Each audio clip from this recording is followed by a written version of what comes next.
વડોદરા શહેરના સુમા તળાવ વિસ્તારમાં વરસાદી કાંસની સમસ્યા, જેના કારણે લોકો દર ચોમાસે હેરાન થાય છે। અનેક સોસાયટીઓ વચ્ચેથી પસાર થતી આ કાંસ અને જેના કારણે વરસાદ જ્યારે પણ આવે એટલે ચોમાસું જ્યારે પણ આવે એટલે લોકોના ઘરોમાં પાણી ઘૂસી જાય છે।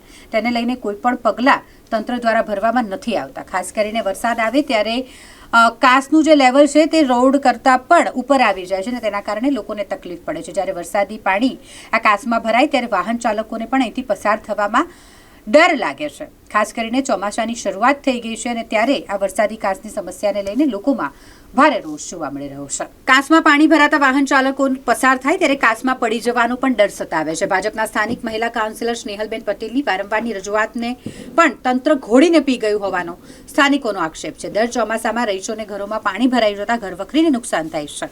તંત્ર તેમ છતાંય કુંભકર્ણની નિંદ્રામાં છે અને જેથી સ્થાનિકો લાચાર બન્યા છે। વરસાદની સિઝનમાં લોકો બેહાલ બને છે। વહેલી તકે વરસાદી કાંસની સમસ્યા હલ કરવામાં આવે તેવી રહીશોની માંગ છે।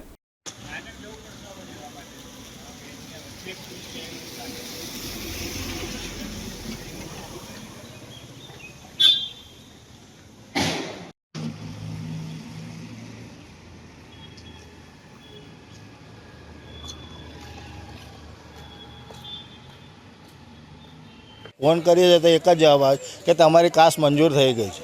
કાસ મંજૂર થઈ ગઈ છે, 1.5 કરોડની કાસ મંજૂર થઈ ગઈ છે। આજે 2 વર્ષથી અમે જોઈએ છે કોઈ કાસ માટે કોઈ ખોદકામ બી નથી, એમનું વર્ક કામ કરતું નથી, કોઈ માણસ અહીં આવીને જોતો। હમણાં 1 મહિના પહેલાં મારે એમની જોડે વાત થઈ હતી તો એમને માણસ મોકલ્યો હતો તો એમને એવું કીધું કે આ તો કાસ લક્ષ્મણભાઈનું કામ છે। તો એ લક્ષ્મણભાઈ જોડે મારે વાત થઈ હતી તો કે એ અઠવાડિયામાં થઈ જશે। એ તો કે પાંદડા ભરે, કે પાંદડા ભરવાથી કંઈ ગલીઓમાં અને ઘરોમાં પાણી ના ભરાય, બરાબર। કાસ એટલી જોખમકારક છે કે અત્યારે અહીંયા તો બ્લોક બંધ જ થઈ ગયું છે। જો પાણી અહીંયાથી આગળ કોઈ કાસ જ નથી, બરાબર। એટલે હવે કોઈ વખતે કોઈ જાનહાનિ બી થઈ શકે છે। અજય પટેલ। આ સોમા તળાવ એરિયા છે। અમે શ્યામલ રેસિડેન્સીમાં રહીએ છીએ। અહીંયા દર વર્ષે ચોમાસામાં પાણી ભરાઈ જાય છે અને અહીંયા આ કાસ મંજૂર થઈ છે ગયા વર્ષે, પણ અત્યાર સુધી આ કાસમાં કશું કામગીરી કરવામાં આવી નથી। અને નોર્મલ ગટર છે અમારી, એ ગટર પણ પાણી નથી લેતી। ગટર ખોલીને જોયું તો એમાં પાણી ફૂલ ભરેલું જ છે। તો કોર્પોરેશનમાં ફરિયાદ કરવામાં આવે છે તો એ લોકો ત્યાંથી સાફ કરવા મોકલે છે, પણ પાણી જતું કેમ નથી? સાફ સફાઈ સરખી કરે તો અત્યારે અમારે આ હેરાન ના થવું પડે ને। 15 કેટલી વખત રજૂઆત કરી છે। જ્યારે પણ અહીંયા પાણીનો પ્રોબ્લેમ થાય છે ત્યારે અહીંના પેલા શું નામ છે, સ્નેહલ પટેલને ફોન કરવામાં આવે છે તો એ ફોન રિસીવ બી ઉઠાવતા નથી।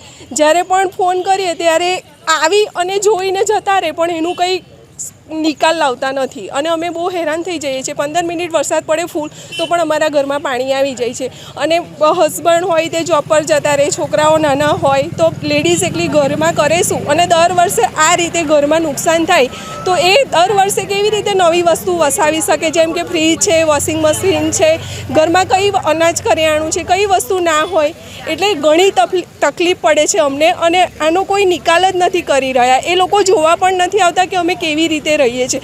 ખાલી ફોર્મ ભરાવા આવી જાય છે કે તમને સહાય મળશે, પણ સહાય તો મળતી જ નથી।